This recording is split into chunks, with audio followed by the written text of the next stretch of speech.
क्या आप जानते हैं संस्कृत विश्व की सबसे प्राचीन और वैज्ञानिक भाषा है?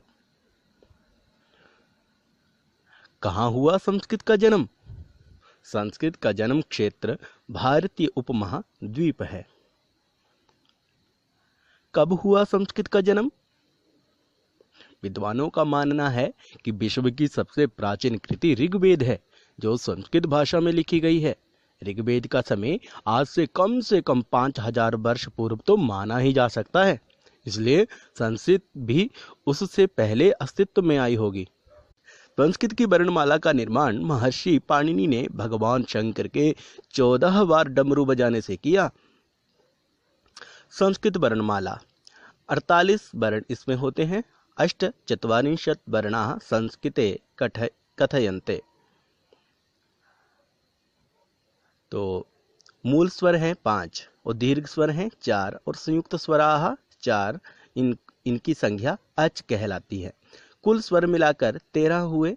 उसके बाद व्यंजनानी हैं 33 व्यंजन हैं जिनकी हल संज्ञा है, और अयोगवाह हैं 2 अयोगवाह कहलाते हैं संस्कृत व्याकरण में। और इस प्रकार कुल मिलाकर 48 वर्णों का संयोग हुआ। आइए आगे चलते हैं।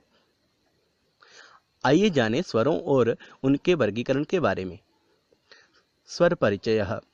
अ, इ, उ, रि, लृ।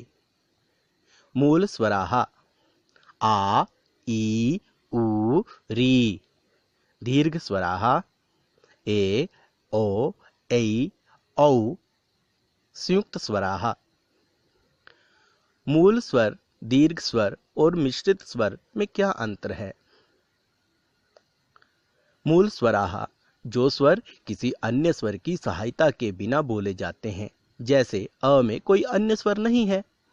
दीर्घ स्वराः जो स्वर 2 समान स्वरों के योग से बनते हैं, उन्हें दीर्घ स्वर कहते हैं। जैसे अ जमा अ, आ, ई जमा ई, उ जमा ऊ, री जमा री। मिश्रित स्वर जो स्वर 2 स्वरों के मेल से बनते हैं, मिश्रित स्वर कहलाते हैं। जैसे अ जमा ई, ए, अ जमा उ, ओ, अ जमा ए, ऐ। अब जानते हैं व्यंजनों के बारे में। संस्कृत में व्यंजन वर्णों में जब तक स्वर नहीं जुड़ते उसे हलंत अर्थात आधा माना जाता है। व्यंजनानि वर्गीय व्यंजन कवर्ग, चवर्ग, टवर्ग, तवर्ग, पवर्ग के भेद से इसके 5 भेद हो जाते हैं और प्रत्येक वर्ग में 5 अक्षर रखे गए हैं। कवर्ग में क, ख, ग, घ, ङ। चवर्ग में च, छ, ज, झ, ञ।